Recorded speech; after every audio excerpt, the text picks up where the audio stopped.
யோவான் 11:40. இயேசு அவளை நோக்கி, நீ விசுவாசித்தால் தேவனுடைய மகிமையை காண்பாய் என்று நான் உனக்கு சொல்லவில்லையா என்றார். ஆண்டவராகிய இயேசு இந்த பூமியில் ஊழியம் செய்த 3.5 வருட காலத்தில் 3 பேரை உயிரோடு கூட எழுப்பினார். ஒரு சிறு பிள்ளையை அவள் கையை பிடித்து, சிறு பெண்ணே எழுந்திரு என்று சொல்லி யவீரு வீட்டிலே அவளுடைய மகளை உயிரோடு கூட எழுப்பி அவளுக்கு போஜனம் கொடுக்கும்படி கட்டளையிட்டார். 2வது, நாயின் ஊருக்கு போகிற வழியிலே அந்த விதவை தாயின் அழுக்குரலை கேட்டு அவளுடைய மகனை அந்த பாடையை தொட்டு, வாலிபனே எழுந்திரு என்று உனக்கு சொல்லுகிறேன் என்று அவனை உயிரோடு கூட எழுப்பி அவனை அவன் தாயினிடத்தில் ஒப்பு கொடுத்தார். 3வது, லாசரு என்கிறதான ஒரு வயது சென்ற ஒரு மனிதனை, ஒரு அடல்ட் ஸ்டேஜில் இருக்கிற ஒரு மனிதனை அவர் உயிரோடு கூட 4 நாட்களுக்கு பின்பு எழுப்பி அவன் கட்டுகளை அவிழ்த்து விடுங்கள் என்றார்.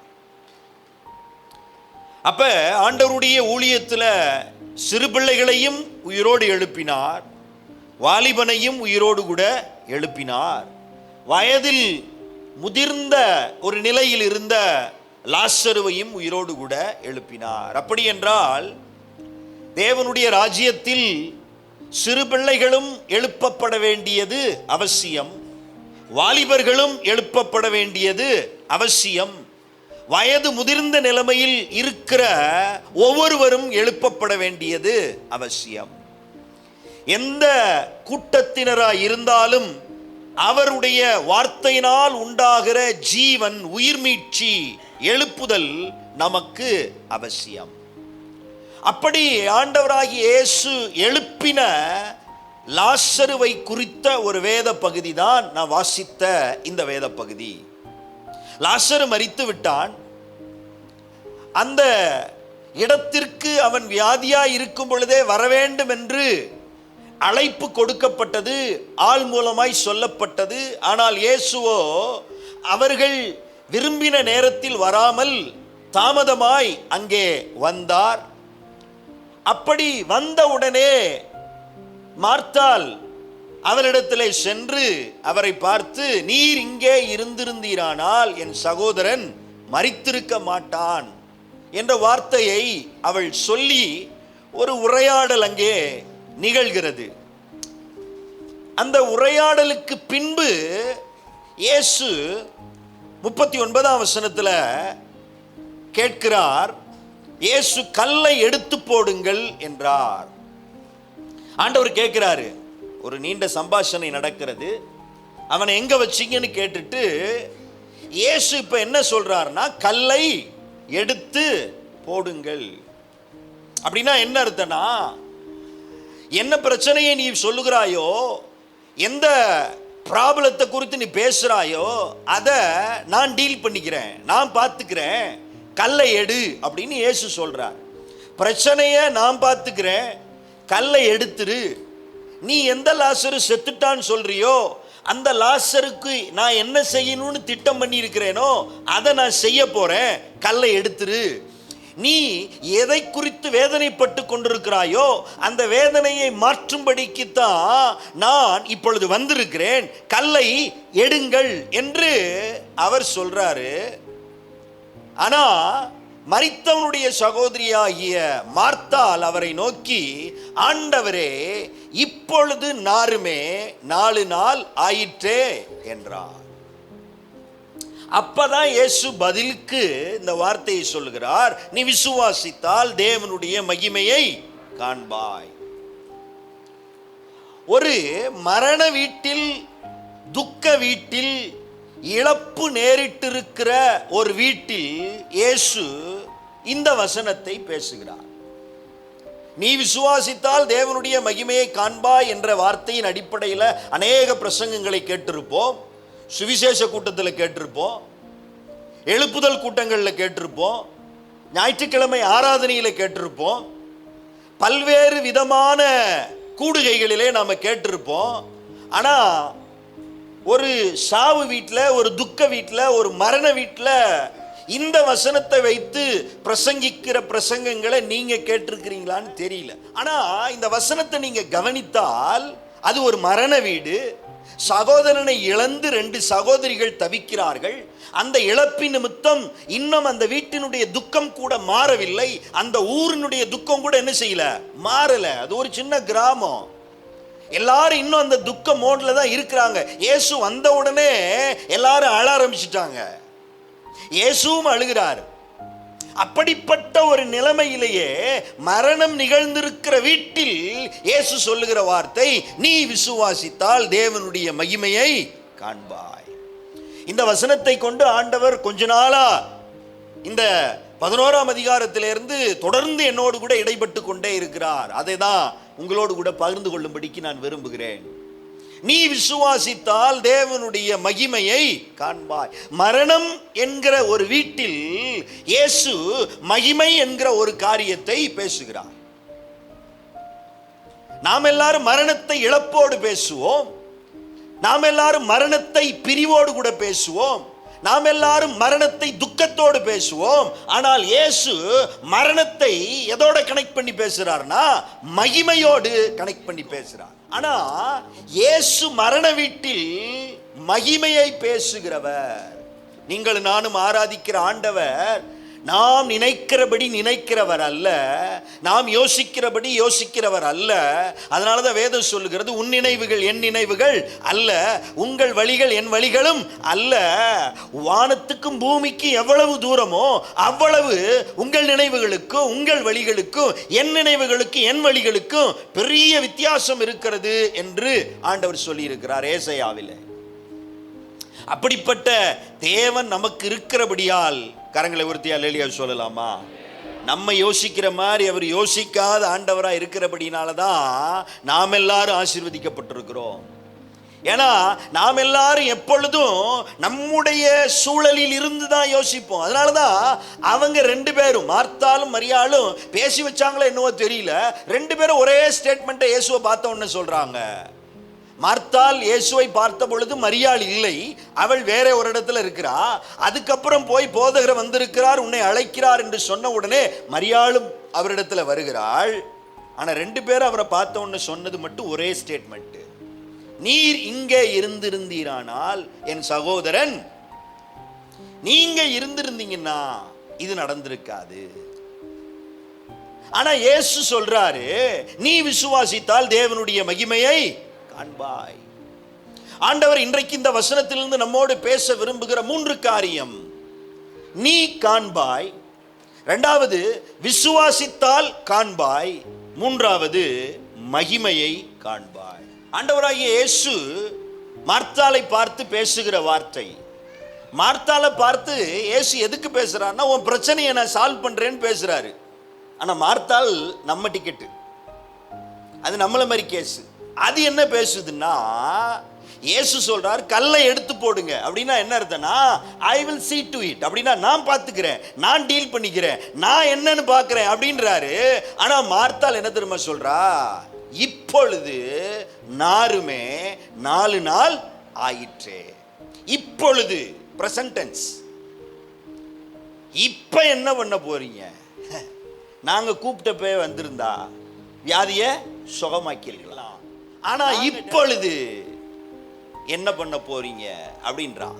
பிரசன்ட் டென்ஸ், பிரச்சனையினுடைய பிரசன்ட் டென்ஸை பேசுறான், நிகழ்காலத்தை பேசுறான். என் பிரச்சனை எப்படி இருக்கு தெரியுங்களா? இப்ப என்ன, போன வாரம் இருந்ததை விட பயங்கர பிரச்சனை ஆயிருச்சு, ரொம்ப கொடூரமான ஒரு சூழ்நிலையில இருக்கிறேன், நெருக்கத்தில் இருக்கிறேன், மரண கட்டுகள் இன்னைக்கு வாசித்த சங்கீதத்தை போல என்னை சூழ்ந்து கொண்டிருக்கிறது, துர்ச்சன பிரவாகம் என்னை நெருக்குகிற ஒரு நிலைமையில இருக்கிறேன் இப்பொழுது. 2வது நாருமே, நாரில் இன்னும் கல்லை எடுத்துட்டா நாத்தம் வரும். ஃபியூச்சர் டென்ஸ் பேசுறா, எதிர்காலத்தை பேசுறா. பிரச்சனை என்னவா மாறும், நாத்தம் எடுக்கிற லெவலுக்கு போயிருச்சு. கல்லை எடுத்தீங்கன்னா இப்ப என்ன வந்துடும், ஸ்மெல் வந்துடும், பேட் ஸ்மெல் வரும். நாருமேனு பிரச்சனையினுடைய எதிர்காலத்தை பேசுறா. அடுத்த வார்த்தை 4 நாள் ஆயிற்று, பாஸ்ட் டென்ஸ்.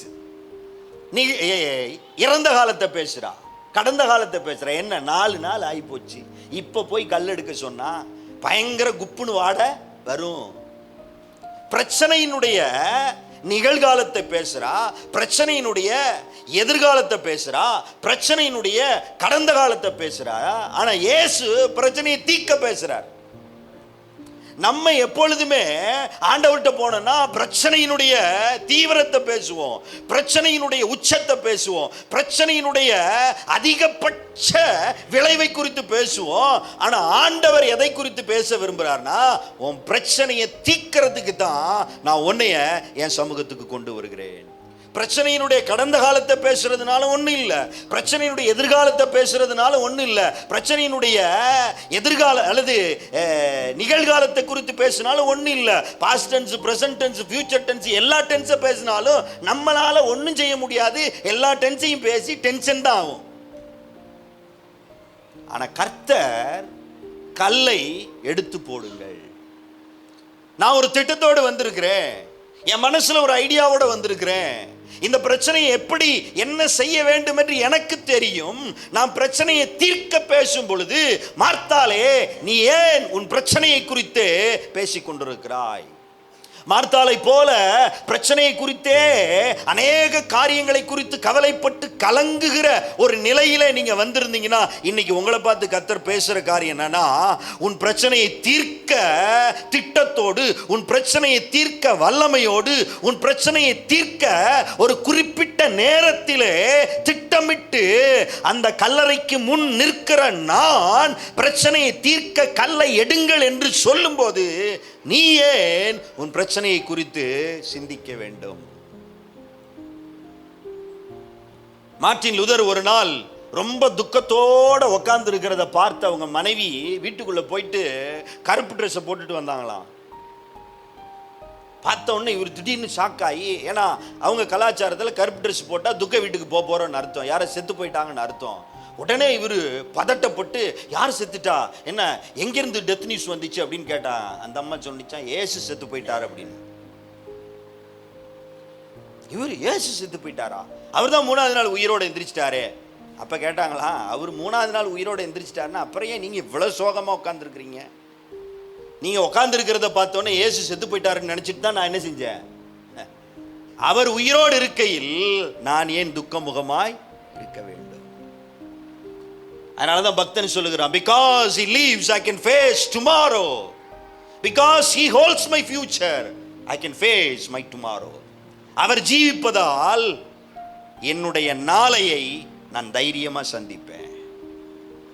நாளையை குறித்து நான் பயப்பட தேவையில்லை. நாளைக்கு எவ்வளவு பெரிய பிரச்சனை இருக்கலாம், எவ்வளவு பெரிய கடன் பாரம் இருக்கலாம், எவ்வளவு பெரிய சவால் இருக்கலாம், எவ்வளவு பெரிய டாக்டர் விசிட் இருக்கலாம், எவ்வளவு பெரிய அப்பாயின்மெண்ட் இருக்கலாம், எவ்வளவு பெரிய பிரச்சனைகள் கூட என் வாசல் அண்டையில நிற்க ஆயத்தமா இருக்கலாம்.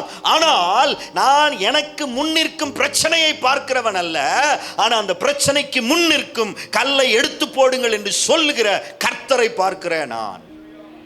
இந்த காலை வேளையில நீங்க எந்த கூட்டத்தை சேர்ந்த ஆளா இருக்க விரும்புறீங்க? மார்த்தாள் பிரச்சனையை பேசிக் கொண்டிருந்தால், இயேசு பிரச்சனையை தீர்க்க பேசிக் கொண்டிருக்கிறார். இன்றைக்கு உங்களோடு பேசுகிறார், கல்லை எடுத்து போடு. எதை எடுத்து போடணுமோ எடுத்து போடு. ஏன்னா நீ இருக்கிற இடம், லாசர் இருக்கிற இடம் 2 வித்தியாசமானது.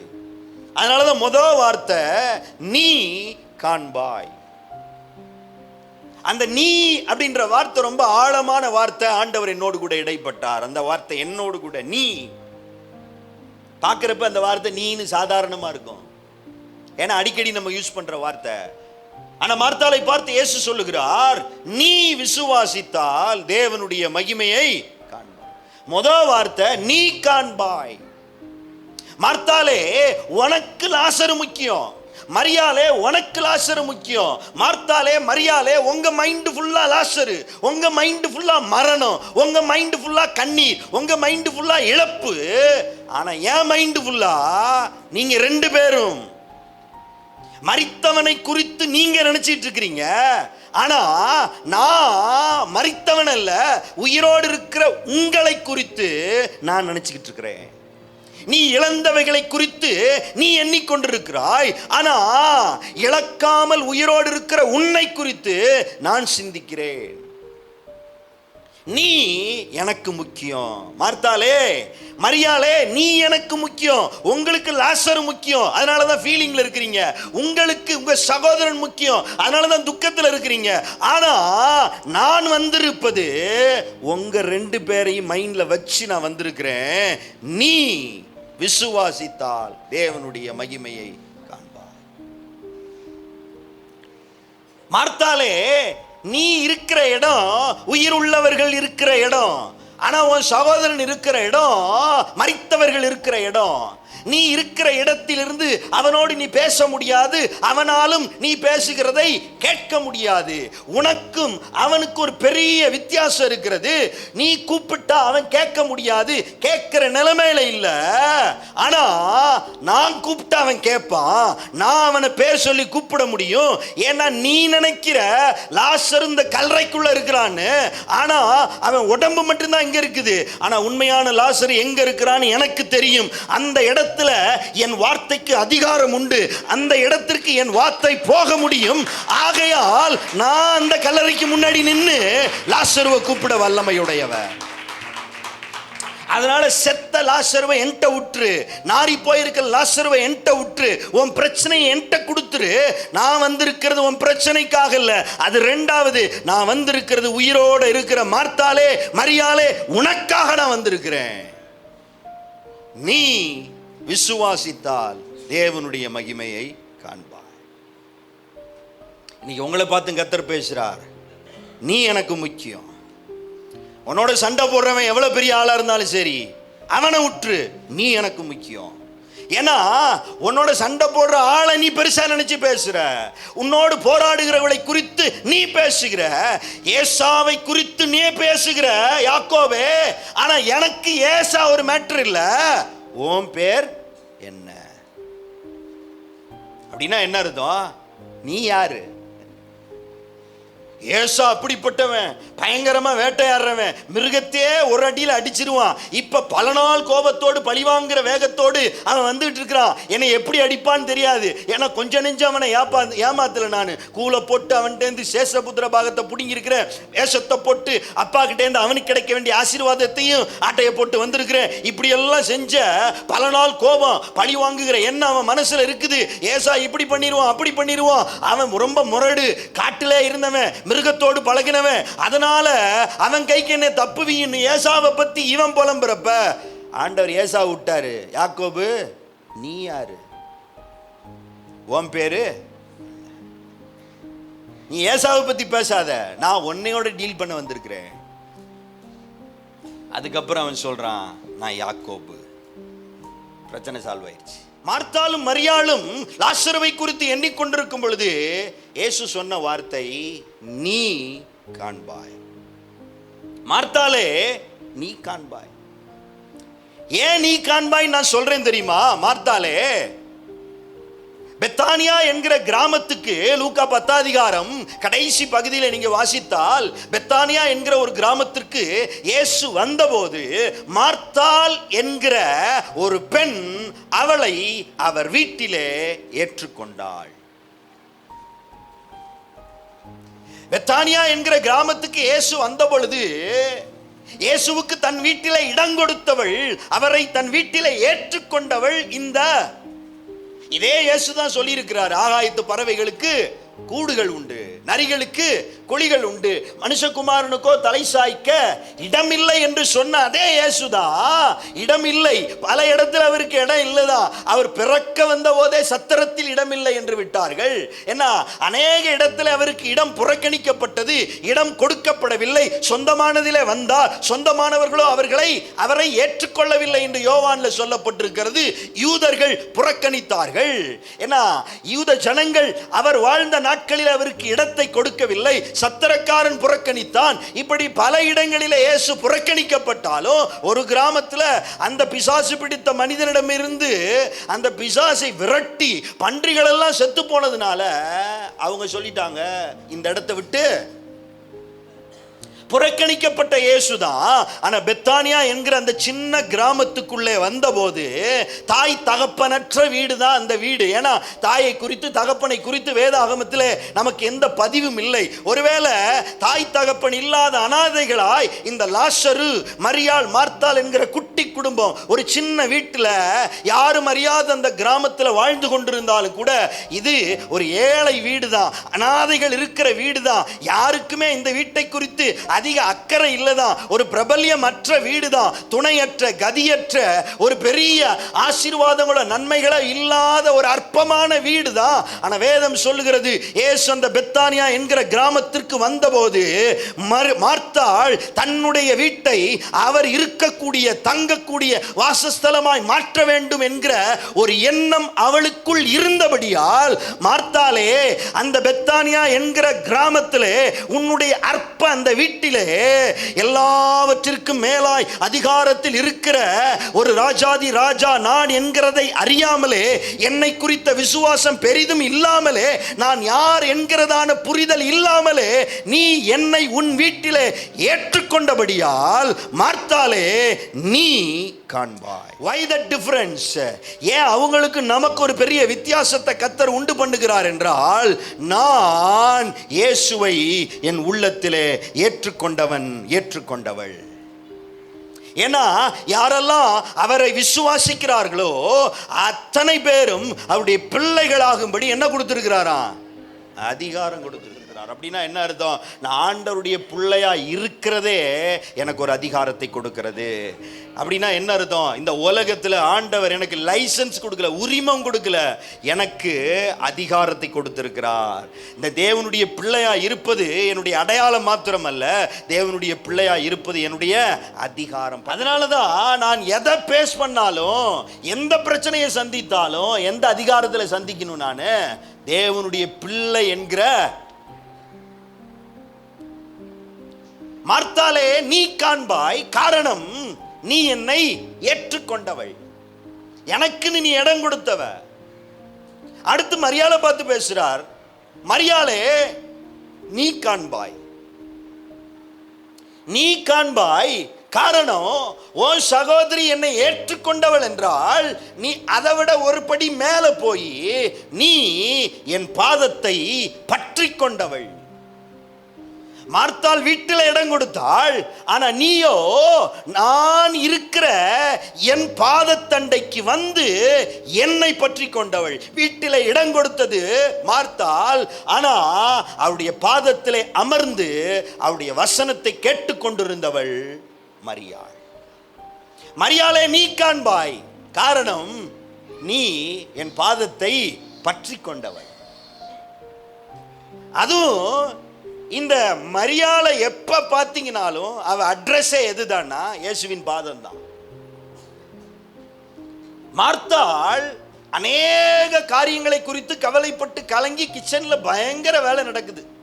வடை சுடுற வேலை, டீ போடுற வேலை, மிக்சர் எடுக்கிற வேலை, வெங்காயம், பச்சை மிளகா, தக்காளி அறுக்கிற வேலை நடந்துட்டு இருக்குது. அப்போ மரியாள் எதை பற்றியும் கவலைப்படாமல் இயேசுவின் பாதத்தில் அமர்ந்து அவருடைய வசனத்தை என்ன செய்தால்? கேட்டுக்கொண்டிருந்தால். இதை பார்த்த உடனே மார்த்தாளுக்கு பொறுக்கல. நான் இங்கே வேலை செய்யும்படி அவள் என்னை தனியே விட்டு வந்திருப்பது உமக்கு. யாரு கேட்கிறா? மார்த்தாள் கேட்கிறா. ஏன்னா அந்த மார்த்தாள் ஸ்பிரிட் இருக்கு பாருங்க, அது எப்படிப்பட்ட ஸ்பிரிட்னா தானும் வசனத்தை கேட்காது, வசனத்தை கேட்கிறவங்களே அது என்ன செய்யாது. இப்படிப்பட்ட மார்த்தாள்களும் சில நேரங்களில் சபைகளில் இருப்பார்கள். ஸ்பிரிட் தானும் வசனத்தை கேட்கறது இல்ல, கேட்கிற ஆளை என்ன செய்யறது இல்ல. அதுல இப்ப இயேசு மேல கம்ப்ளைண்ட் என்னன்னா, அவள் தனியே வந்திருப்பது உமக்கு கவலை இல்லையா? ஏன்னா எல்லாம் பேசி முடிச்சுட்டு 2 பேரும் கிச்சன்ல வந்துதான் ஏதாவது சுட்டியாமான்னு கேட்பீங்க. என்ன இதுல நான் மட்டும் தனியா உட்காந்து சுட்டுட்டு இருக்கிறேன், என்ன அவ வந்து எனக்கு ஹெல்ப் பண்ணாம இருக்கிறாளே, அதை குறித்து உமக்கு. இயேசு பேசியெல்லாம் முடிச்ச பிறகு அவரே டீ கேட்டாலும் கூட, ஆனா அவர் என்ன தெரியுமா சொல்றாரு, மார்த்தாலே மார்த்தாலே, நீ அநேக காரியங்களை குறித்து கவலைப்பட்டு கலங்குகிறாய், தேவையானது ஒன்றே, மரியாள் தன்னை விட்டு எடுபடாத. எத்தனை மார்த்தால சண்டை போட்டாலும் சரி, ஆண்டவர் பாதத்தை தேடுற ஆளுக்கு ஆண்டவர் என்ன செய்வாரு, வழக்காடுவார். அதனாலதான் மீகாள் தாவீது நடனம் ஆடுகிறதை பார்த்து என்ன, ஐயோ இந்த ஆட்டுக்கார பயல கல்யாணம் பண்ணது ரொம்ப தப்பா போச்சு. ஏன்னா எவ்வளவுதான் நம்ம ராஜ குடும்பத்திலேருந்து இவனை லவ் பண்ணி கல்யாணம் பண்ணாலும் அப்பப்ப இவனுக்கு இந்த ஆடு மேய்க்கிற புத்தி என்ன செஞ்சிருது, வந்துருது.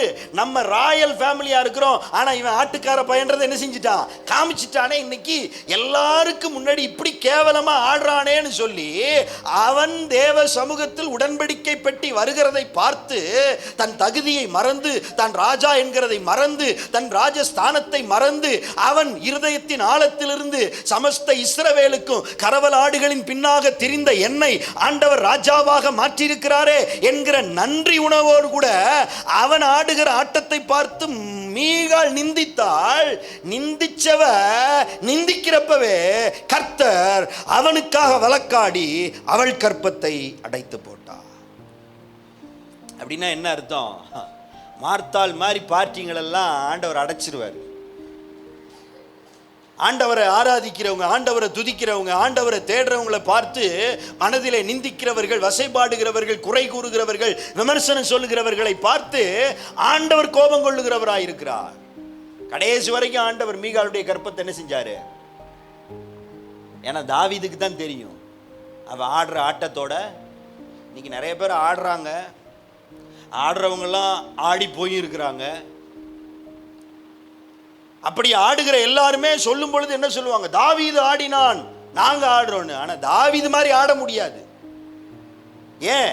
தாவீது ஆடி ஸ்டேட்டஸ்ல வைக்கணும்னு ஆடல. நல்லா கவனிங்க, ஆடி அதை ஸ்டேட்டஸ்ல வச்சு நமக்கு ஒரு ஸ்டேட்டஸை உருவாக்கும்னு தாவீது ஆடல. தான் இருந்த ஸ்டேட்டஸை மறந்து அவன் தேவனுடைய சமூகத்தில் ஆடினான். அவன் ஆடின ஆட்டத்தை பார்த்து மீகாளுக்கு பிரஸ்டீஜ் ப்ராப்ளம். ஆனா தாவீது அவன் என்ன தெரியுமா சொல்லுவான், தாவீது ஏன்டா இப்படி ஆடுறேன்னு கேட்டா, ஏங்க நான் பாட்டுக்கு ஆடு போதும், காடு போதும், வீடு போதும்னு இருந்தேங்க. அப்படித்தான் என் லைஃப் ஓடிட்டு இருந்துச்சு. ஆடு போதும், வீடு போதும், காடு போதும்னு இருந்த எனக்கு சாமுவேல் திடீர்னு எங்கள் வீட்டுக்கு வந்து, ஆடு மட்டும் இல்லைப்பா, என்ன காடு மட்டும் இல்லைப்பா, வீடு மட்டும் இல்லைப்பா, நாடே உனக்குத்தான் சொல்லி என் தலையில் ஒரு அபிஷேகத்தை ஊற்றி விட்டுருக்கிறாரு. நான் எதிர்பார்க்காத அபிஷேகம், நான் எதிர்பார்க்காத நன்மை, நான் எதிர்பார்க்காத உயர்வு, நான் எதிர்பார்க்காத ஆசீர்வாதம் என் வாழ்க்கையில் வந்தது. என்னையும் தேடி அவர் என்னை இந்த தனத்துக்கு அவர் அதிபதியாய் மாற்றிருக்கிறாரு. அதை நான் நினைச்சு பார்த்தா என்னால என் ஸ்தானத்தை விட்டு, என்னுடைய எல்லா கௌரவத்தை விட்டு ஆடாம இருக்க முடியல, அடக்கி கொள்ள முடியவில்லை என்று தன் ஸ்தானத்தை மறந்து அவன் ஆடினான். அதனாலதான் தாவீத மாதிரி ஆட முடியாது. சொல்லிக்கலாம் தாவீத மாதிரி ஆடுறோன்னு. You can imitate the dance of David but not the attitude of David. தாவீது ஆடினதை நீங்க என்ன செய்யலாம், அப்படியே ஆடி காமிக்கலாம். ஆனா தாவீது மனசுக்குள்ள இருந்த உணர்வு, நீங்க ராஜாவா இருந்தா ஆடுவீங்களா? நீங்க ஆடுறதுனால ஒரு மார்க்கெட்டை உருவாக்க பாக்குறீங்க. ஆனா தாவீது தனக்கு இருந்த மார்க்கெட்டை இழந்து அவன் ஆடினான், தனக்கு இருக்கிற அந்தஸ்தை இழந்து ஆடினான். ஏன்னா அவனுடைய ஆட்டத்துல ஒரு நன்றி உணர்வு இருந்துச்சு, அவனுடைய ஆட்டத்துல ஒரு தாழ்மை இருந்துச்சு, அவனுடைய ஆட்டத்துக்குள்ள ஒரு பெரிய நன்றி கடனை அவன் ஆண்டவருக்கு செலுத்தினான். நீ காண்பாய் மார்த்தாலே, நீ என்னை ஏற்றுக்கொண்டவள். நீ காண்பாய் மரியாளே, என் பாதத்தை பற்றி கொண்டவள். மரியாள் எப்பொழுது அட்ரஸ் கேட்டா ஆண்டவருடைய பாதம் தான். பிஸி வேலை. அப்பையும் மரியாளுக்கு இயேசுவின் பாதத்துக்கு போறதுக்கு என்ன இருந்துச்சு? டைம் இருந்துச்சு. பாருங்க, நமக்கெல்லாம் டைமே இருக்கிறது இல்லை. ஏன் பிரதர் சர்ச்சுக்கு வரல? டைமே இல்லை பாஸ்டர். ஏன் பிரதர் ஃபாஸ்டிங் ப்ரேயருக்கு வரல? டைமே இல்லை பாஸ்டர். ஏன் பிரதர் நீங்க அந்த ஜெபத்துக்கு வரல? டைமே இல்லை. பைபிள் படிச்சீங்களா பிரதர்? டைமே இருக்கிறது இல்லை பாஸ்டர். ஜெபம் பண்ணீங்களா? டைமே இல்லை. அப்போ உங்களுக்கு எப்படி டைம் வேணும்? 24 மணி நேரம் போக ஆண்டவர் எக்ஸ்ட்ராவா ஒரு மணி நேரம், 25வது மணி நேரம் வச்சுக்க மகளே. எதுக்கு? ஜெபம் பண்ண, பைபிள் படிக்க, சர்ச்சுக்கு வர. உலகத்திலே நம்ம எல்லாம் சொல்லக்கூடிய மிகப்பெரிய பொய் எது தெரியுங்களா? டைமே. ஆனால் மரியாளுக்கு எவ்வளவு பிஸியா வேலை இருந்தாலும் அதன் நடுவேயும் அவருடைய பாதத்தை பற்றி கொள்ள அவளுக்கு நேரம் இருந்துச்சு. Busy work, still I have time for Jesus. அதுக்கு அடுத்து இந்த 11ஆம் அதிகாரத்தில் பார்த்தீங்கன்னாலும் மரியாள் எங்க இருக்கிறான்னா இயேசுவோட பாதத்துல தான். மார்த்தாள் இயேசுவை பார்த்தா பேசினா, ஆனா மரியாள்கிட்ட மார்த்தாள் போதகர் வந்திருக்கிறார், உன்னை அழைக்கிறார்னு சொன்ன உடனே இயேசு இருக்கிற இடத்திற்கு மரியாள் வந்து அவர் பாதத்திலே அவள் விழுந்து பணிந்து கொண்டு அவரை பார்த்து சொன்னா, நீர் இங்கே இருந்திருந்தீரானால் என் சகோதரன். அவ்வளோ பெரிய துக்கம், அவ்வளோ பெரிய இழப்பு, சகோதரனே மரித்திருக்கிறான், துக்க வீடு, இன்னும் துக்கம் மாறவே இல்லை. ஆனாலும் மரியாள் எங்க இருக்கிறா? இயேசுவின் பாதத்தில் இருக்கிறா. அப்படின்னா என்ன அர்த்தம்? எவ்வளவு பிஸி ஒர்க் இருந்தாலும் I have time to be at the feet of Jesus. எவ்வளவு துக்கம், எவ்வளவு பெரிய இழப்பு, எவ்வளவு பெரிய வேதனை இருந்தாலும் still I have time for Jesus at the feet of Jesus. இயேசுவின் பாதத்துக்கு போறதுக்கு எனக்கு இன்னும் மனசு இருக்குது, எனக்கு இன்னும் நேரம் இருக்குது, எனக்கு இன்னும் இருதயம் இருக்குதுன்னு சொல்றவ தான் மரியாள். துக்கமே ஆனாலும் ஆபகுக் மாதிரி,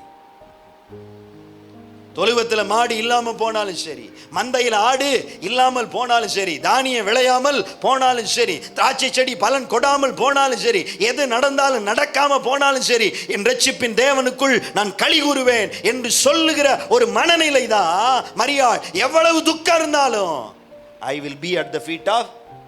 சரி, துக்கத்துல தான் இருக்கிற 12ஆம் அதிகாரத்தில், யோவான் 12ஆம் அதிகாரத்தில் பார்த்தீங்கன்னா அங்க விருந்து நடக்குது. விருந்து நேரத்திலையும் மரியாள் எங்க தான் இருக்கிறா? இயேசுவோட பாதத்துல தான். அந்த தைலத்தை எடுத்து கொண்டு வந்து உடைச்சி அவர் பாதத்தில் ஊற்றி தலைமயிரினால் அவருடைய பாதத்தை துடைக்கிறார். எங்க அவ அட்ரஸ்? எப்ப பிஸி ஒர்க் அப்பயும் அவ address at the feet of Jesus தான். அவ்வளோ பெரிய இழப்பு, மரணம் நடந்திருக்குது, அப்பயும் இயேசுவின் பாதம் தான். இவ்வளோ பெரிய விருந்து நடக்குது, ரொம்ப ஜாய்ஃபுல் அக்கேஷன், சந்தோஷமான மூடு, விருந்து உணர்வு, அந்த நேரத்திலையும் மரியாள் எங்க தான் இருக்கிறா? இயேசுவின் பாதத்தில். அப்படின்னா என்ன அர்த்தம்? எவ்வளவு சந்தோஷம் இருந்தாலும் நான் எங்க தான் இருப்பேன்? இயேசுவின் பாதத்தில் தான் இருப்பேன். ஏன்னா நம்ம இயேசுவை எப்போ திரும்ப ரொம்ப ஈஸியாக மிஸ் பண்ணுவோம்? ரொம்ப சந்தோஷமா இருக்கிறப்ப. இயேசு அவருடைய பெற்றோர் எப்போ காணாமல் போட்டாங்க தெரியுங்களா? பண்டிகை டைம்ல தான். செலிப்ரேஷன் மூட்ல இயேசு போயிட்டார். அம்மா நினைச்சிட்டாங்க அப்பாவோட இருக்கிறாரு, அப்பா நினைச்சிட்டாரு அம்மாவோட இருக்கிறாரு. கடைசியில் பார்த்தா இயேசு தேவாலயத்தில் இருந்துட்டாரு. ஏன்னா இவங்க பண்டிகை செலிப்ரேஷன் மூட்ல இயேசு என்ன செஞ்சிட்டாங்க? நம்மளும் நிறைய நேரம் இயேசுவை மிஸ் பண்றது எப்படின்னா, ரொம்ப சந்தோஷமாயிட்டோம்னா மறந்துடுவோம். பார்த்தீங்களா? சில கல்யாண பத்திரிகையை பார்த்தோம்னா சர்ச்சை மறந்துடுவோம். சில விருந்து உபசரிப்புகள் நமக்கு ஞாபகம் வந்துருச்சுன்னா ஆலயத்தை என்ன செஞ்சிருவோம்? மறந்துடுவோம். தேவ சமூகத்தை விட்டு, தேவனை தேடுகிறதை விட்டு தாவீது சொல்றான், ஆகாமிய கூடாரங்களில் வாசம் பண்ணும் 1000 நாளை பார்க்கிலும் உம்முடைய பிரகாரங்களில் செல்லும் ஒரே நாள். அவனுக்கு கற்பனையை பாருங்களேன். தேவாலயத்தை பார்த்துட்டு சொல்றான், இங்க தகைவலான் குருவி இருக்குது, இங்க அடைக்கலான் குருவி இருக்குது, அதெல்லாம் கூடுகிட்டு 24 மணி நேரமும் ஆலயத்திலே உட்கார்ந்து இருக்குது. ஏன்னா பழைய ஏற்பாட்டு காலத்தில் நினைச்ச உடனே ஆலயத்துக்கெல்லாம் என்ன செய்ய முடியாது? வர முடியாது. அதற்குன்னு சொல்லப்பட்டிருக்கிற டைம்ல தான். அப்படி பழைய ஏற்பாட்டு காலத்தில் ஆலயத்துக்கு வரணும்னா குறைஞ்சபட்சம் ஒரு புறா வாங்குறதுக்காக என்ன இருக்கணும்? நாங்க அப்படியே சொல்றோம், என்ன வர்றப்ப கண்டிப்பா நீங்க ஏதாவது எடுத்துட்டு வாங்க அப்படின்னு. என்ன, அதனாலதான் நீங்க என்ன செய்யறது இல்லை, பைபிள் கூட சிலர் என்ன செய்யறது இல்லை, எடுத்துட்டு வர்றது இல்லை, எதையும் எதிர்பார்க்கறது இல்லை. ஆண்டவர் அவருடைய சமூகத்துல வாங்கன்னு சொல்றாரு. அவருடைய சமூகத்தை தேடுங்கன்றாரு. ஆனா தாவீது பழைய ஏற்பாட்டு பரிசுத்தவான்கள் கற்பனை செய்து அவங்க அந்த குருவி அங்கேயே இருக்குது 24 மணி நேரம், அது மாதிரி இருந்தா ஆலயத்திலே இருப்பேனே. இங்க ஆலயத்தை திறந்து வச்சாலும் வரமாட்டேங்கிறோம். சரி, ஞாயிற்றுக்கிழமையாவது வாங்கினா நிறைய பேர் ஞாயிற்றுக்கிழமை வர்றது என்னமோ பாஸ்டருக்கு ஹெல்ப் பண்ற மாதிரி, இயேசுநாதருக்கு ஹெல்ப் பண்ற மாதிரி என்ன செய்யறாங்க. நம்ம வர்றதுனால இயேசுநாதருக்கு ஏதோ லாபம் கிடைக்கிற மாதிரி. அதுலயும் சிலர்லாம் என்ன கேட்கறதுன்னா, என்ன ஏன் நாங்க ஆன்லைன்லேயே ஜோம் பண்ணக்கூடாதா, வீட்டில் இருந்துட்டே ஜோம் பண்ணக்கூடாதா? ஏன்னா வீட்டில் இருந்து ஜோம் பண்ணுறது நிறைய வசதி இருக்குது இல்லையா, குளிக்க தேவையில்லை, ட்ரெஸ் மாற்ற தேவையில்லை, என்ன அப்படியே உட்காந்துட்டு என்ன செய்யலாம். நிறைய பேர் கேட்கறது என்ன, ஒரு சபையிலேருந்து ஆள் அனுப்பி ஏன் நீங்கள் சர்ச்சுக்கு வர மாட்டேங்கிறீங்க, பாஸ்டர் கேட்க சொன்னாருன்னு ஒரு டீம் ஆஃப் பீப்புள் அனுப்பியிருக்கிறாங்க. ஒரு சபையிலேருந்து போனதுக்கெல்லாம் சொன்னாங்களா, நீங்கள் தானே சொன்னீங்க கொரோனா டைமில் ஆன்லைனில் அட்டன் பண்ணுங்கன்னு, இப்போ ஆன்லைனில் அட்டன் பண்ணா. நான் என்ன சொல்கிறேன்னா, ஆன்லைனில் அட்டன் பண்ணுங்க, ஆன்லைன்லேயே அட்டன் பண்ணுங்க, ஆன்லைன்லேயே திருவிருந்தெடுங்க, ஆன்லைன்லேயே கொடுங்க, ஆன்லைனில் எல்லாம் செய்யுங்க. நான் ஆண்டவர்கிட்ட சொல்கிறது என்னன்னா, ஆண்டவரே கடைசியாக இந்த ஆன்லைனில் அட்டன் பண்ணுற கேஸுக்கெல்லாம் பரலோகத்தையும் ஆன்லைனில் என்ன செஞ்சுருங்க, காமிச்சிருங்க. ஆண்டவரே மகளே உனக்காக ஆயத்தம் பண்ண இடம் இதுதான், பார்த்துக்க நல்லா. ஏன்னா ஒரு அரை மணி நேரம் வேணாலும் வீடியோவில் நல்லா பார்த்துக்க, திருப்தி ஆகிக்க. நீ ஆன்லைனில் தானே வந்த, அதனால் உனக்கு பரலோகத்தையும் நான் ஆன்லைனில் என்ன செய்கிறேன். அவருடைய சமூகத்தில் வரும்படியான ஒரு நேரத்தை, ஸ்லாக்கியத்தை எத்தனையோ மாநிலங்கள்ல, எத்தனையோ இடங்கள்ல தேவ சமூகத்துக்கு, ஆலயத்துக்கு போகக்கூடாத நெருக்கடி நிலையில் இருக்கிறாங்க. அவங்களுக்கு சர்ச்சுக்கு போகணும்னு ஆசை, கூடி ஆராதிக்கணும்னு ஆசை, ஒருத்தர் பார்த்து பிரைஸ் லார்ட் சொல்லிக்கணும்னு ஆசை. ஆனா அவங்களுக்கான சூழ்நிலையில உபத்திரவத்தில் இருக்கிறாங்க, நெருக்கத்தில் இருக்கிறாங்க. ஆனா நமக்கு தேவன் விடுதலையை கொடுத்திருக்கிறார், சமாதானமான சூழலை கொடுத்திருக்கிறார். அவருடைய சந்நிதிக்கு வர்றதுக்கு நேரம் கிடைச்சும் வராம இருக்கிறோமே, நமக்குள்ள அந்த தேவ ஆலயத்துக்கு போவோம் வாருங்கள் என்று சொன்னபோது நான் மகிழ்ச்சியா இருந்தேன் என்கிற அந்த சந்தோஷ உணர்வு நமக்கு. ஞாயிற்றுக்கிழமை சர்ச்சுக்கு வரணும்னா தானா வர முடியாது. பைபிள் சொல்லுது, சிமியோன் என்கிற மனிதன் தேவ ஆவியின் ஏவுதலினாலே தேவாலயத்துக்கு. ஞாயிற்றுக்கிழமை காலையில சர்ச்சுக்கு வரணும்னா என்ன வேணும், ஒரு ஏவுதல் வேணும். ஆமா, நமக்கு பல இடங்களுக்கு தாவுதல் இருந்துச்சுன்னா ஆவியின் ஏவுதல் என்ன செய்யாது, வராது. இந்த கல்யாணத்துக்கு தாவலாமா, அந்த காது குத்துக்கு தாவலாமா, என்ன இந்த ஃபங்க்ஷனுக்கு தாவலாமான்னு நம்ம அங்க தாவுதல் இருந்துச்சுன்னா ஆவியின் ஏவுதல் நமக்கு என்ன செய்யாது, வராது. உள்ளுக்குள்ள ஒரு எழுச்சி வரணும். நான் ஞாயிற்றுக்கிழமை ஆண்டவருடைய சமூகத்துக்கு போறேன், அவருடைய வார்த்தையை வாங்க போறேன். எத்தனை பேர் அப்படி வர்றீங்கன்னு தெரியல, ஆனா தேவ சமூகத்துக்கு வரும் பொழுதே ஆயத்தப்பட்டு வரணும். ஆண்டவரே எனக்காக ஒரு வார்த்தை, என்ன எனக்கு ஒரு வார்த்தை பேசுங்க ஆண்டவரே. ஏதோ ஒரு சூழ்நிலையில் என்ன சாட்சியின் மூலம் பேசுவார், ஆராதனையின் மூலம் பேசுவார், என்ன சங்கீதத்தின் மூலம் பேசுவார், தேவனுடைய வார்த்தையிலிருந்து பேசுவார், பாடல்ல பேசுவார், ஆராதனையில பேசுவார். சில நேரத்தில் இது எல்லாத்துலையும் பேசினாலும் கடைசியில் பாஸ்டர் கை கொடுத்து பேசுறப்ப ஒரு வார்த்தையை பேசுவார். ஆனா ஒரு எதிர்பார்ப்போட வரணும், ஆண்டவரே ஏதாவது ஒரு வார்த்தை நீங்க பேசுங்க ஆண்டவரே, எனக்கு இந்த வாரத்துக்கு தேவையான உம்முடைய வாயிலிருந்து புறப்படுகிற ஒரு வார்த்தை எனக்கு வேணும். வேதம் சொல்லுகிறது, மனிதன் அப்பத்தினால் மாத்திரமல்ல பைபிளில் இருக்கும், அப்படி சொல்லல, பைபிள்ல இருக்கிற வார்த்தையினால பிழைப்பான்னு, அவருடைய வாயிலிருந்து. அப்படின்னா என்ன அர்த்தம்? இப்ப பாருங்க, கீபோர்டு இருக்கு இல்லையா, இப்ப அப்படியே தான் இருக்கும். கீபோர்டு இருக்கிறது நமக்கு இப்ப ஏதாவது பலன் கொடுக்குதா? ஆனால் அதில் பிரதர் கையை வச்சாருன்னு வச்சுக்கோங்க, அப்போ தான் இசை வரும். பைபிளில் இருக்கிற வசனம் எல்லாம் இப்போ கீபோர்டு இருக்கிற மாதிரி தான். லோகோஸ், ரிட்டன் வேர்ட், எழுதப்பட்ட தேவனுடைய வார்த்தை அப்படியே இருக்கும். ஆனால் அவர் கையை வச்சோன்னு வருது பார்த்தீங்களா இசை, அது மாதிரி தான் அவர் வாயிலேருந்து நமக்கு வர்ற வார்த்தை, அது ரேமா. அந்த ரேமா வந்தாதான் அது நம்மளை என்ன செய்யும், வாழ வைக்கும். பைபிள்ல இருக்கிற வசனம் எல்லாம் எனக்கான வசனம் இல்லை, ஆனா எந்த வார்த்தையெல்லாம் அவர் வாயிலேருந்து எனக்கு வந்துருச்சோ அந்த வார்த்தை எனக்கான வார்த்தை, அந்த வார்த்தை என்னை வாழ வைக்கும். ஏன்னா அது எனக்குன்னே அவர் பேசியிருக்கிற வார்த்தை, அந்த வார்த்தையை என்னை பிடிச்சுக்கிட்டு என் பிரச்சனை எல்லாத்தையும் சமாளிக்கலாம். அதனாலதான் ஆராதனைக்கு வரும்பொழுது அந்த வார்த்தை எனக்கு வராதா? மரியாள் அவருடைய பாதத்தை பற்றி கொண்டவள், மார்த்தாள் அவளை ஏற்றுக்கொண்டவள். அதனாலதான் ஆண்டவர் சொல்றார், மார்த்தாளே நீ காண்பாய், காரணம் நீ என்னை ஏற்றுக்கொண்டவள். மரியாளே நீ காண்பாய், நீ என்னை பற்றி கொண்டவள்.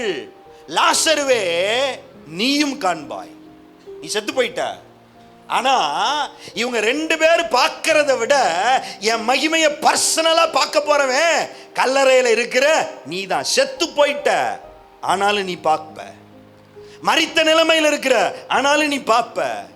ஏன் நீ பார்ப்ப தெரியுமா? நான் உன் மேல அன்பா இருக்கிறேன்.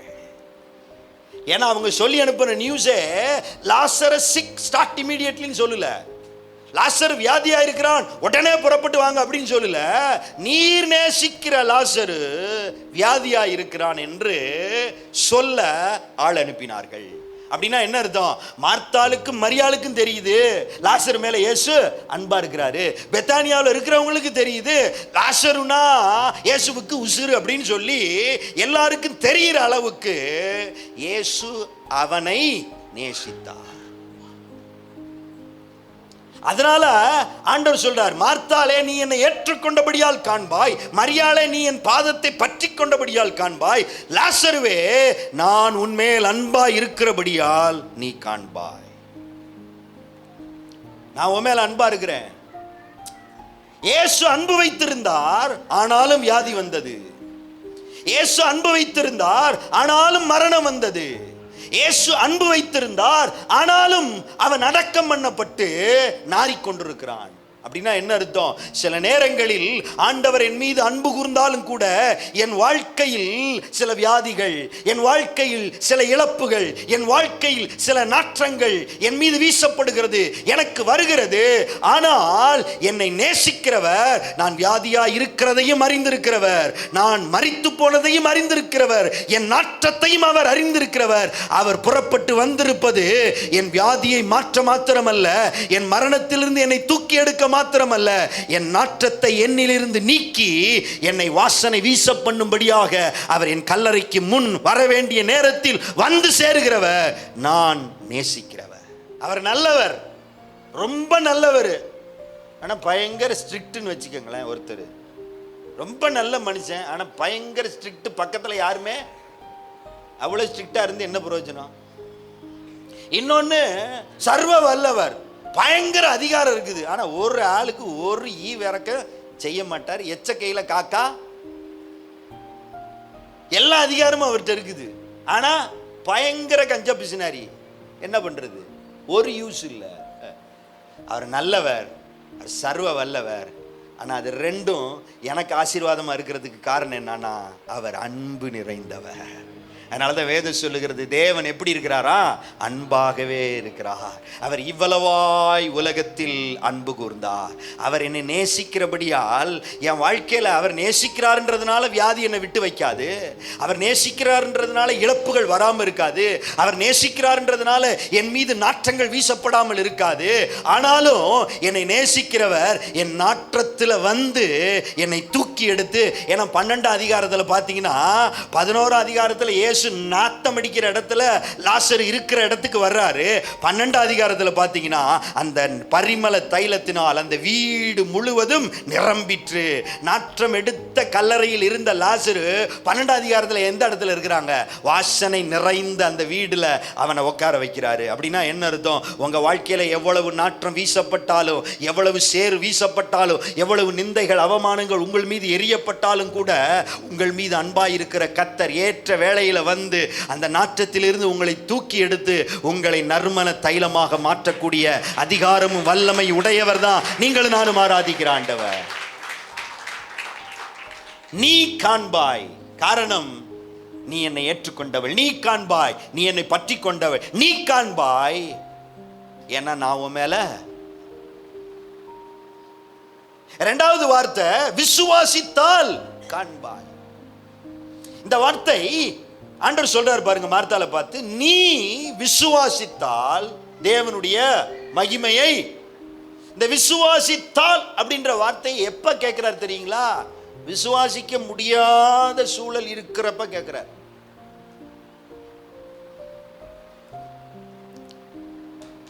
மரணம் நிகழ்ந்திருக்கிறது, இப்படிப்பட்ட இழப்பு நிகழ்ந்திருக்கிற நேரத்தில் ஆண்டவர் சொல்றாரு விசுவாசித்தால். இப்ப விசுவாசிக்கிறாயா? ஒரு தகப்பன் தன்னுடைய பிள்ளையை கூட்டிட்டு வர்றான். இயேசுவோட சீசர்களால துரத்த முடியல பிசாச, அவங்க தோத்து போய் நிக்கிறாங்க. உடனே இயேசு மலையிலேருந்து 3 சீசரோட இறங்கி வர்றப்ப அவரிடத்துல இந்த தகப்பன் போய் சொல்றான், ஆண்டவரே என் பிள்ளை இப்படி மரண அவஸ்தைப்பட்டுக்கிட்டு இருக்கிறான், உம்முடைய சீசரிடத்துல கொண்டு வந்தேன், அவர்களால் கூடாமல் போயிற்று, உம்மால் ஏதாயிலும் செய்யக்கூடுமானால். அவன் கேட்கிறான் கூடுமானால். இயேசு சொன்னார், நீ விசுவாசிக்க கூடுமானால். இவன் செய்ய கூடுமானால்னு கேட்ட உடனே இயேசு சொல்லல, என்ன செய்ய முடியாதுன்னு சொல்லல, நீ விசுவாசிக்க கூடுமானால். எப்ப ஆண்டவர்கிட்ட போனாலும் ஒரே ஒரு கேள்வி தான் கேட்பாரு, விசுவாசிக்கிறியா? சகோதரன் செத்துட்டான், விசுவாசிக்கிறியா? இன்றைய ஆண்டவராய் இருக்கிறார், நிகழ்காலத்தின் ஆண்டவராய் இருக்கிறார். என்னுடைய கடந்த காலம் எப்படிப்பட்டதா இருந்தாலும் கவலை இல்லை, என் எதிர்காலம் எவ்வளவு மோசமா இருக்குமோ அதை பத்தியும் கவலைப்படல. ஏன்னா என்னுடைய இன்றைய நாளை தன் கரத்திலே வைத்திருக்கிறவரை தான் நான் ஆண்டவராய் என் இருதயத்திலே வைத்திருக்கிறபடியா நான் எதை குறித்தும் கவலைப்படுவதில்லை. Because my God is a God of today. இன்றைக்கு எனக்கு அற்புதம் செய்கிறவர். அதான் கேட்கிறாரு, நீ விசுவாசித்தால். ஏன் விசுவாசிக்க முடியலன்னா 3 பிரச்சனை. ஒன்னு டிசீஸ், வியாதி. வியாதி வரும் பொழுது விசுவாசம் நிலை குலைகிறது. 2வது டிலே, தாமதமா இயேசு வந்ததினால் விசுவாசம் நிலை குலைந்து விட்டது. 3வது டெத். இந்த 3 தான் காரணம், டிசீஸ், டிலே and death. இயேசு அன்பா இருந்தாரு, நம்மளை நேசிச்சாரு, ஆனா வியாதி வந்துருச்சே. அவர் அன்பா இருக்கிறதுனால எப்பொழுதுமே சாதகமானவைகள் தான் நமக்கு நடக்கும்னு என்ன செய்ய முடியாது, எதிர்பார்க்க முடியாது. ஒரு வசனத்துல வெளிப்படுத்தின விசேஷத்துல நம்ம வாசிக்கிறோம், வேதம் சொல்லுகிறது, வெளிப்படுத்தின விசேஷம் என்ன, 3ஆம் அதிகாரம் 9ஆம் வசனத்தை வாசிங்களே. வெளிப்படுத்தல் 3:9. இதோ யூதர் அல்லாதிருந்தும் தங்களை யூதர் என்று பொய் சொல்லுகிறவர்களாகிய சாத்தானுடைய கூட்டத்தாரில் சிலரை உனக்கு கொடுப்பேன். இதோ அவர்கள் உன் பாதங்களுக்கு முன்பாக வந்து பணிந்து நான் உன்மேல் அன்பாய் இருக்கிறதை அறிந்து கொள்ளும்படி செய்வேன். அன்பாய் இருக்கிறதை அறிந்து கொள்ளும்படி. அவர் அன்பா இருக்கிறத காமிக்கிறதுக்கு எந்த குரூப்பை உள்ளர விடுறாரு சொல்லுங்க? எந்த குரூப்பை, எந்த கூட்டத்தை? சாத்தான் கூட்டத்தை. எப்படி இருக்கு அந்த பாஸ்டருக்கு, ஆண்டவரே இந்த கூட்டமா? ஏதோ வேற ஒரு பெந்தகோஸ்தே சர்ச்சில இருந்து ஒரு குரூப்பை கொடுத்தீங்கனாலும் பரவாயில்ல, ஆனா இது எந்த குரூப்பு? குரூப்பே சாத்தான் கூட்டம், அதுக்கு பேரே சாத்தான் கூட்டம். அந்த கூட்டத்திலிருந்து ஒரு சிலரை உனக்கு எதுக்கு கொடுக்கிறேன்னா, அவர்கள் வந்து நான் உன்மேல் அன்பா இருக்கிறதை என்ன செய்வாங்க, அறிந்து கொள்வார்கள். சில நேரத்தில் சாத்தானுடைய சரக்கு போன்ற சில சரக்கு நம்முடைய வாழ்க்கையில வரும் பொழுது, ஏன் எனக்கு இப்படி ஆச்சு, ஏன் எனக்கு இப்படி சம்பவிச்சது, நான் ஆண்டவரை நேசிக்கிறேனே, ஆண்டவர் என் மேல் அன்பா இருக்கிறாரே, நான் ஆண்டவரை விசுவாசிக்கிறேனே, சர்ச்சுக்கு போறேனே, கொடுக்கிறேனே, ஜெபிக்கிறேனே, விசுவாசிக்கிறேனே, உபவாசிக்கிறேனே, ஊழியத்தை தாங்குறேனே, எல்லாம் செய்யறேனே, எனக்கு ஏன் இந்த மாதிரி பிரச்சனை எல்லாம் வந்துச்சுன்னு சொல்லி நாம் கேள்வி கேட்கிறோம். நம்முடைய விசுவாசம் நிலை குலைகிறது. ஏன்னா ஏதோ ஒரு வியாதி, ஏதோ ஒரு பிரச்சனை, ஏதோ ஒரு போராட்டம் நம்முடைய வாழ்க்கையில வரும் பொழுது, நெருக்கங்கள் வரும் பொழுது, உடனே நமக்கு ஆண்டவர் நம்மீல அன்பா இருக்கிறாரா என்கிற விசுவாசம் நமக்கு என்ன செஞ்சிருது? சின்ன வியாதி, சின்ன போராட்டம், சின்ன பிரச்சனைகள் நம்முடைய விசுவாசத்தை நிலை குலைய செய்கிறது. அதுவும் இன்றைய நாட்கள்ல சபையில் இருக்கிற விசுவாசிகளுடைய விசுவாச தரம் என்பது மிக பலவீனமா இருக்குது. ஒரு சின்ன பிரச்சனை வந்துட்டாலே உடனே ஆண்டவரை பார்த்து என்ன செய்யறோம், கேள்வி கேட்டுறோம். ஆனா அன்னைக்கெல்லாம் அப்படி இல்லை.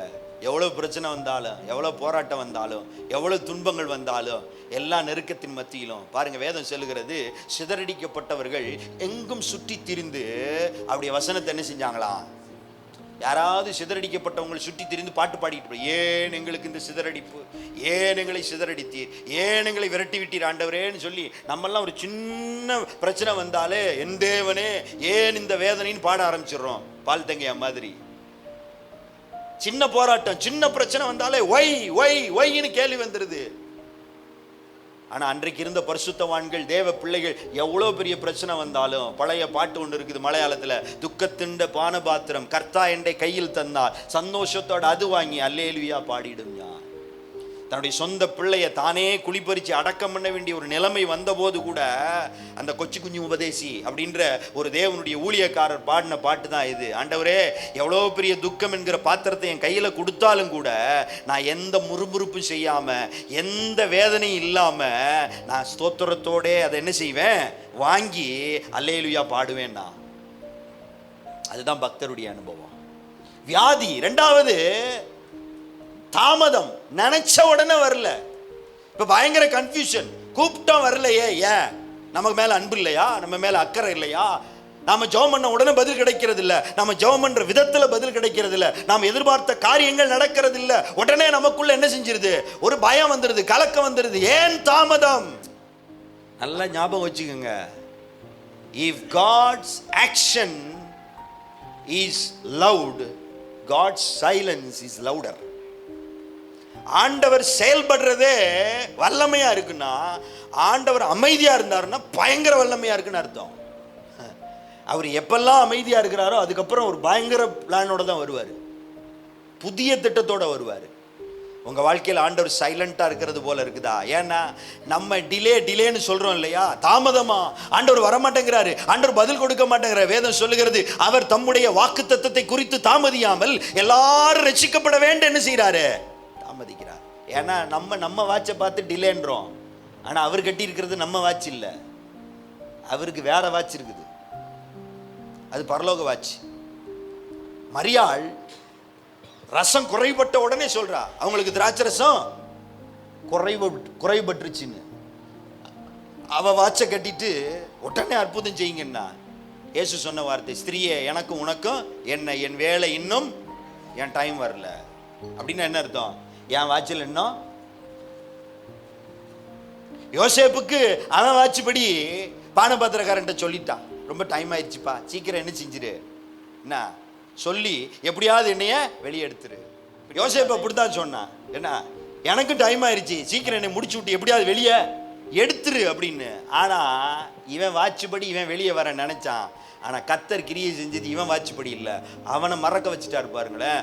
அவனுக்கு எப்ப ஞாபகம் வந்துச்சுன்னா, இவர் டைம் எப்ப ஆச்சோ, அதனாலதான் பைபிள் சொல்லுது, கர்த்தர் சொன்ன வார்த்தை நிறைவேறும் அளவும் அவருடைய வசனம் அவனை உடம்பிட்டது. கையை மீறி போய்விட்ட காரியங்கள், எப்பெல்லாம் சில காரியங்கள் நம்ம கையை விட்டு போகுதோ அப்ப நமக்கு என்ன செஞ்சிருது, ஒரு பயம், ஒரு கலக்கம், ஐயோ என் கையை மீறி போயிருச்சு. அது கண்ட்ரோல்ல இருக்கிற வரைக்கும் நமக்கு என்ன செய்யாது, பயம் வராது. ஆனா கையை மீறி போயிருச்சுன்னா, காற்று அடிச்சது, ஏன்னா கடல் கொந்தளித்தது, அது வரைக்கும் கொஞ்சம் அப்படி சமாளிச்சு பார்த்தாங்க. ஏன்னா இவங்க ஏற்கனவே மீன் பிடிக்கிற ஆட்கள், காற்றை பார்த்த ஆட்கள், புயலை பார்த்த ஆட்கள், கொந்தளிப்பை பார்த்த ஆட்கள், படகுல போன ஆட்கள், கடல்னா என்னன்னு தெரியும். ஆனா எப்ப இவங்க கட்டுப்பாட்டுக்கு மீறி போச்சு, உடனே கத்த ஆரம்பிச்சிட்டாங்க, ஐயரே நாங்கள் மடிந்து போகிறோம் உமக்கு. இப்ப ஆக்சுவலா தூங்கிட்டு இருக்கிறது யார் தெரியுங்களா? தூங்கிட்டு இருக்கிறவர் கார்பெண்டர், முழிச்சிட்டு இருக்கிறவன் ஃபிஷர்மேன். நல்ல ஞாபகம் வச்சுக்க, கத்துறவெல்லாம் மீன் பிடிக்கிறவன், நீச்சல் தெரிஞ்சவன். தூங்கிட்டு இருக்கிறவருக்கு நீச்சல் தெரியுமான்னு தெரியாது, அவருக்கு படகு செய்ய வேணா தெரியும், ஆனா படகு மிதக்கிற மாதிரி அவர் மிதப்பாருன்னு தெரியல. ஏன்னா அவர் தச்சனுடைய குமாரன், வேணா மரம் இழைச்சி படகு செய்யறதுக்கு தெரியும். இப்ப அவர் தூங்கிட்டு இருக்கிறார். நீங்க நல்லா நினைச்சு பாருங்க, இப்ப படகு முங்குச்சுன்னா முதல்ல பிரச்சனையில மாட்டுறது தூங்குற ஆளா முழிச்சிருக்கிற ஆளா? தூங்குற ஆள் வாயை பொழுது தண்ணி குடிச்சே செத்துருவாங்க. ஆனா முழிச்சிருக்கிறவெல்லாம் என்ன செய்யறான், கத்துறான், ஐயரே நீச்சல் தெரிஞ்ச நாங்க மடிச்சு போகிறோம், நீச்சல் தெரியாது நீங்க இப்படி தூங்கிட்டு இருக்கிறீங்களே அப்படின்னு கத்துறானுங்க. இயேசு எழுந்து உடனே என்ன செஞ்சாரு, காற்றையும் கடலையும் அதட்டினார். என்ன தெரியுமா சொன்னார், இறையாதே. நான் படிக்கிறப்ப நினைச்சேன் அவர் வெளியில பார்த்து சொன்னாருன்னு, இறையாதே அமைதியில. அவர் முதல்ல சொன்னது இவங்களுக்கு தான் சொன்னார், படகை பார்த்து இறையாதே. ஏன்னா அந்த கடல் கொந்தளிக்கிறத விட இவனுங்க குதிக்கிறதுலே படகு என்ன செஞ்சிட மாட்டிருக்கு. அதனால முதல்ல நம்ம குதிக்கிற குதியில, அதனால தான் பைபிள் சொல்லுது விசுவாசிக்கிறவன் பதறான், டென்ஷன் ஆக மாட்டான். நம்மெல்லாம் எப்படின்னா டென்ஷன்ல சாதா பிரச்சனையை ஸ்பெஷல் பிரச்சனை ஆக்கிடுவோம். சிம்பிள் ப்ராப்ளத்தை பயங்கர பிரச்சனை ஆக்கிடுவோம். எப்படி? நம்ம குதிச்சு பிரச்சனை பண்ணி பல பேருக்கு ஃபோனை போட்டு, என்ன ஐயோ பிள்ளைய காணோம் எங்கே போனான்னு தெரில. இவ எப்பொழுதும் அப்படி தான். உடனே மாமனாருக்கு ஃபோன், மாமியாருக்கு ஃபோன் போயிடுச்சு, இங்கேருந்து திருச்சிக்கு ஃபோனு, என்ன ஊட்டிக்கு ஃபோனு, அங்கே ஃபோனு, எல்லாம் பக்கமும் ஃபோனு. இவங்கெல்லாம் ஃபோன் பண்ணி எல்லாம் டென்ஷனில் பேசிகிட்டு இருப்பான். கொஞ்ச நேரம் கழித்து அவன் காணா போனான்னா அவன் உள்ளார வந்து விளையாடிட்டு இருப்பான். என்ன இதுங்களுக்கு தெரியாது, எல்லாம் டென்ஷனில் பிள்ளைய காணோம் புள்ள முன்னாடி தான் ஆடிட்டு இருக்கோம். யாரோ ஒரு ஆள் இந்த டென்ஷன்லாம் இல்லாத ஆள் வந்துட்டே தம்பி அப்படின்னு வாங்க பாருங்க. அப்போ தான் அத்தனை கண்ணுக்கும் தெரியும் தம்பி இங்கே தான் இருக்கிறான்னு. பதட்டத்திலே நம்ம என்ன செஞ்சிருவோம். ஏன்னா இயேசுவின் சீசர்களுக்கே பதட்டத்தில் இயேசுவை பார்த்தோன்னே இயேசு அசுத்தாவி மாதிரி தெரிஞ்சிச்சு. 4ஆம் ஜாமத்தில் இயேசு கடல் மேலே நடந்து வராரு. இயேசுவை பார்த்தோன்னே என்ன சொல்லி கத்துனானுங்க? ஆவேசம். அப்படின்னா என்ன அர்த்தம்? செத்த முனுசாமி எந்திரிச்சு வரானாட்டிருக்கு. மீன் பிடிக்கிறப்ப செத்து போனான்ல அவன் தான் எந்திரிச்சு வரானாட்டிருக்குன்னு நினைச்சிட்டானுங்க. ஆவேசம் அசுத்தாவி மாதிரி தெரிஞ்சிருக்குது. அப்பனா பயந்தம்னா நமக்கு கர்த்தர் கூட எப்படி தெரிவாரு? பேய் மாதிரி தெரிவார். அதனால தான் அவருக்கு தெரியுது நம்மளை பற்றி. அதனால தான் அவர் எப்போ வந்தாலும் எப்படி தான் வராரு? உள்ளார வரும் பொழுதே பயப்படாதிருங்கள். ஏன்னா நான் பயப்படாதேன்னு சொல்ல வரப்பவே நீ பயந்துடுற. அதனால நான் என்ன செய்கிறேன்? நம்முடைய கையை விட்டு மீறும் பொழுது விசுவாசம். ஆனால் கர்த்தர் சொல்றாரு, விசுவாசிக்க முடியுமா? மரணமே நடந்திருந்தாலும் முடியுமா? உங்கள் நடுவே அந்திப்பா என்பவன் கொலை செய்யப்பட்ட காலத்திலும் இனி என் நாமத்தை மறுதலியாமல் இருக்கிறதை அறிந்திருக்கிறேன். ஒரு ஊழியக்காரன் கொல்லப்பட்டுட்டான், ஆனாலும் சபை விசுவாசத்துல உறுதியா இருக்கு. அப்போஸ்தலர் 12ஆம் அதிகாரத்துல பேதுரு ஜெயிலுக்குள்ள போட்டுட்டாங்க. யாக்கோபுன்ற பாஸ்டர் கொல்லப்பட்டுட்டாரு.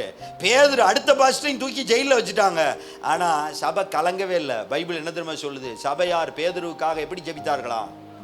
ஊக்கமாய் ஜெபித்து. தூக்கமா இல்லை, ஊக்கமாய். அன்னைக்கு இருந்த சபைக்கு இன்னைக்கு இருக்கிற சபைக்கும் ஒரே வித்தியாசம் தான். அன்னைக்கு இருக்கிற சபையில எல்லாம் பாஸ்டருங்க நல்லா தூங்குவாங்க, விசுவாசிங்க ஊக்கமா ஜெபிப்பாங்க.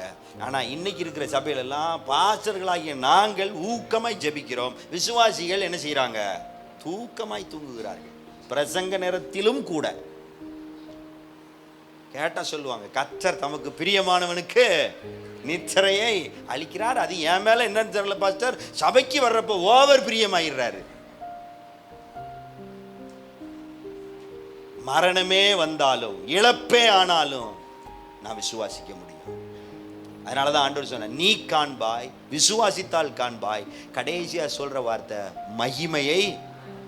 அவங்க காண விரும்பின மகிமை என்ன தெரியுமா? அவங்க காண விரும்பின மகிமை இயேசு சுகமளிக்கிறவன்ற மகிமையை தான் பார்க்க விரும்பினாங்க. அதில் இன்னும் 3 குறிப்பு இருக்குது, சொல்ல நேரம் இல்லை. ஸ்ட்ரைட்டாக அந்த குறிப்பை அந்த முக்கியமான கருத்தை மாத்திர சொல்லி நான் ஜெபிக்க விரும்புகிறேன். ஆண்டவர் சொல்ற வார்த்தை, நீ காண்பாய், விசுவாசித்தால் காண்பாய்.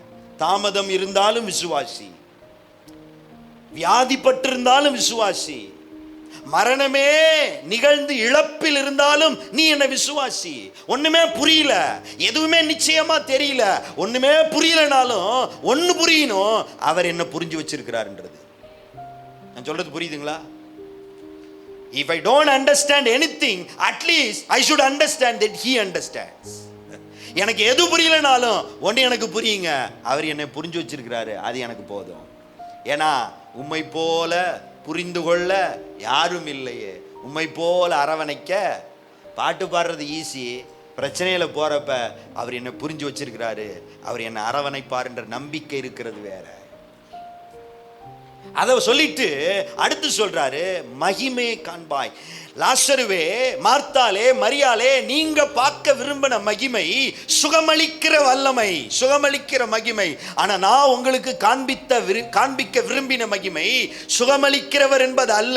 ஏன்னா ஏற்கனவே பெத்தானியா அந்த வல்லமையை பார்த்திருக்கிறது, ஏற்கனவே லாசரு நீ அதை பார்த்திருக்கிற, ஏற்கனவே மரியாள் நீ பார்த்திருக்கிற, ஏற்கனவே மார்த்தாள் நீ பார்த்திருக்கிற.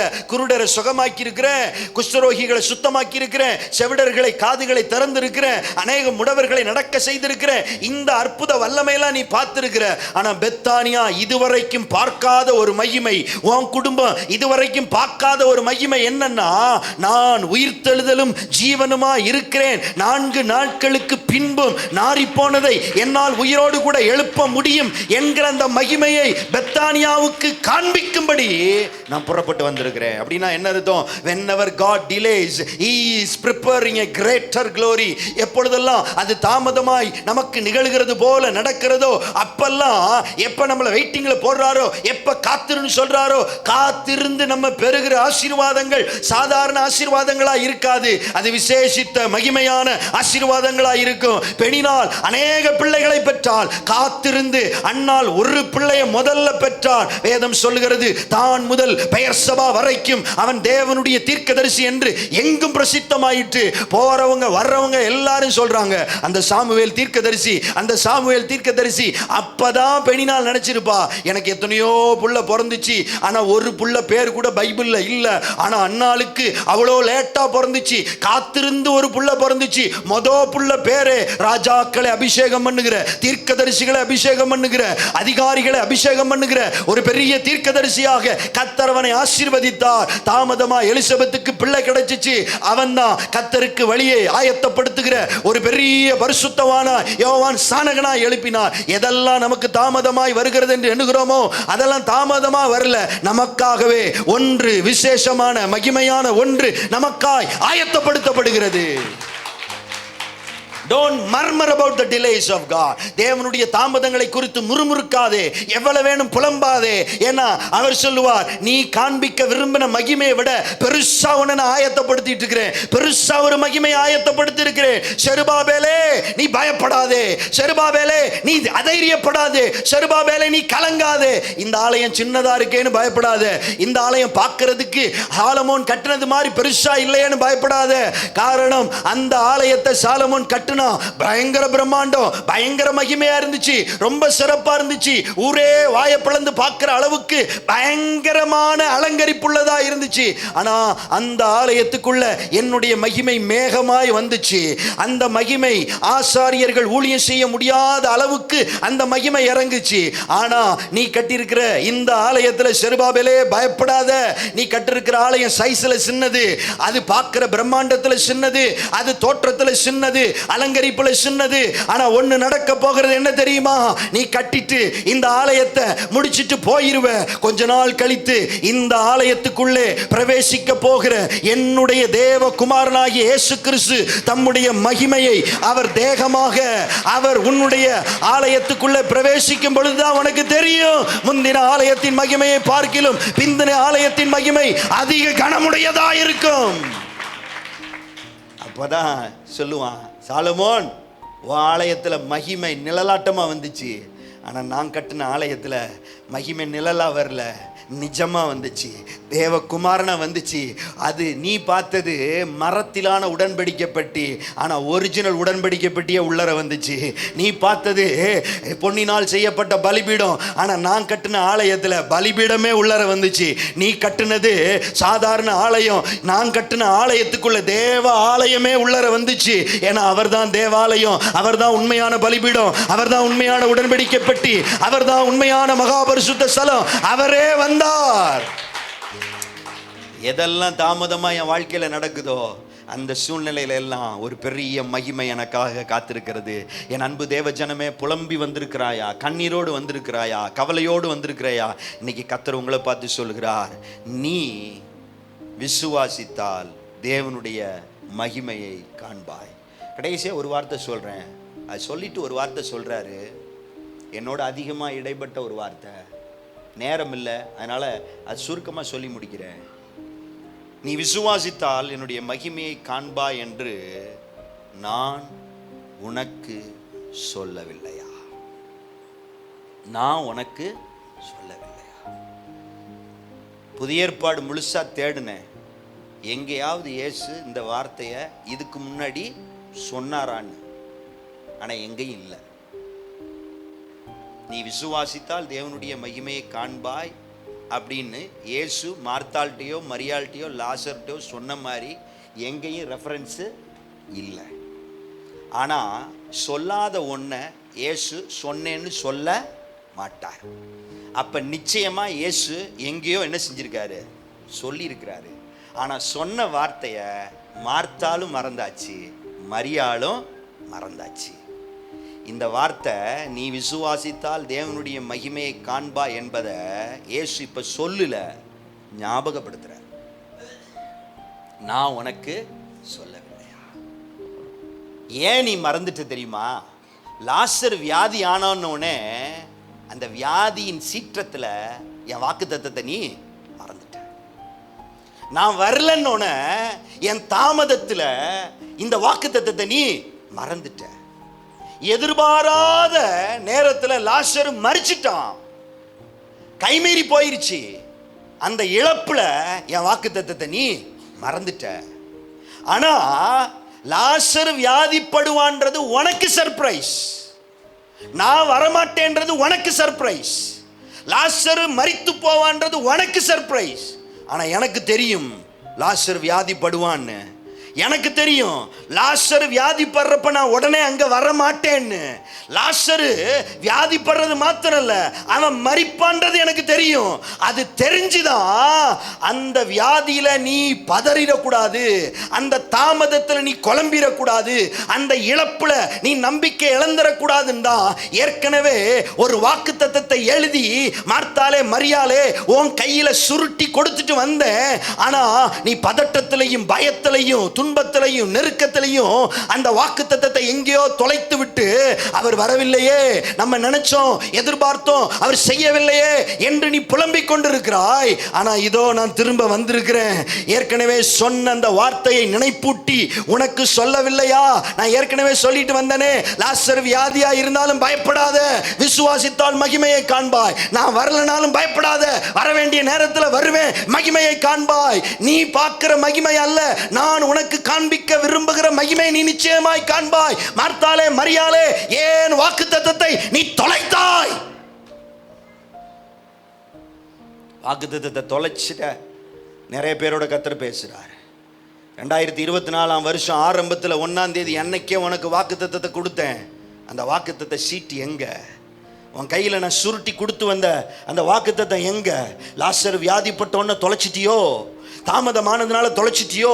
நினைச்ச காரியங்கள் நினைச்சபடி நடக்கலன்னு அந்த வாக்குத்தத்தம் இல்லைன்னு சொல்லி எங்கேயோ வாக்குத்தத்தத்தை தொலைச்சிட்டு நிக்கிறியா? நீ வாக்குத்தத்தத்தை தொலைச்சாலும் வாக்குத்தத்தம் கொடுத்தவர் மறப்பதில்லை. அவர் உன்னை சந்திக்க வந்திருக்கிறார். அவர் உன்னை சந்திக்க வந்திருக்கிறார். சிலரோடு தீர்க்க தரிசனமாய் கர்த்தர் பேசுகிறதை ஆவியில உணர்றேன். உனக்கு அவர் இன்னைக்கு பேசுறது புதுசா பேசல, ஏற்கனவே இந்த வருஷத்தின் ஆரம்பத்தில் சொன்ன அதே வார்த்தை உனக்கு ஞாபகப்படுத்தி தான் பேசுறாரு.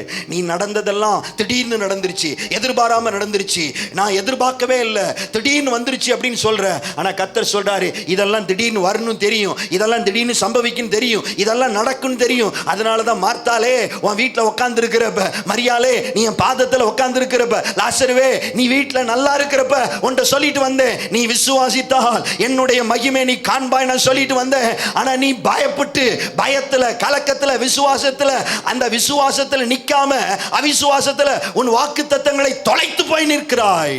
ஆனா வாக்குத்தத்தத்தை நீ தொலைச்சாலும் வாக்குத்தத்தத்தை கொடுத்த நான் மறக்க மாட்டேன்.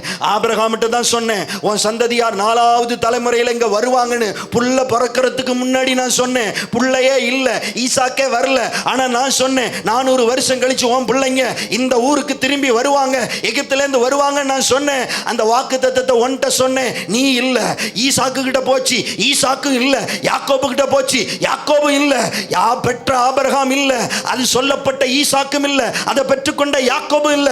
இப்ப இருக்கிறதெல்லாம் அவனுடைய பிள்ளைங்க தான். அப்பாவுக்கு சொன்னேனே பரவாயில்லன்னு விட்டுறல, தாத்தாவுக்கு சொன்னேனே பரவாயில்லன்னு விட்டுறல, கொள்ளு தாத்தாவுக்கு தானே சொன்னேன் அப்படின்னு விடல. ஏன்னா நான் ஆபிரகாமின் தேவன், நான் ஈசாக்கின் தேவன், நான் யாக்கோபின் தேவன், நான் தலைமுறைகளின் தேவன். ஒரு வாக்குத்தத்தத்தை நான் கொடுத்துட்டேனா அது 1000 தலைமுறைக்கு நான் நினைவு கூர்ந்து அதை நிறைவேற்றுகிற தேவன். அதை நான் நிச்சயமாய் செய்வேன். தர்மையான ஆசீர்வதிக்கப்பட்ட நல்ல நாளுக்காக நன்றி செலுத்துகிறோம். ஆண்டவரே, தாமதம் ஒரு நாளும் உம்முடைய திட்டத்தை ஆண்டவரே ஸ்தோத்திரம் மாற்றாது சுவாமி. உமக்கு ஒரு வேளை உண்டு, அதினதின் காலத்தில் நேர்த்தியாய் செய்கிற தேவன் அப்பா.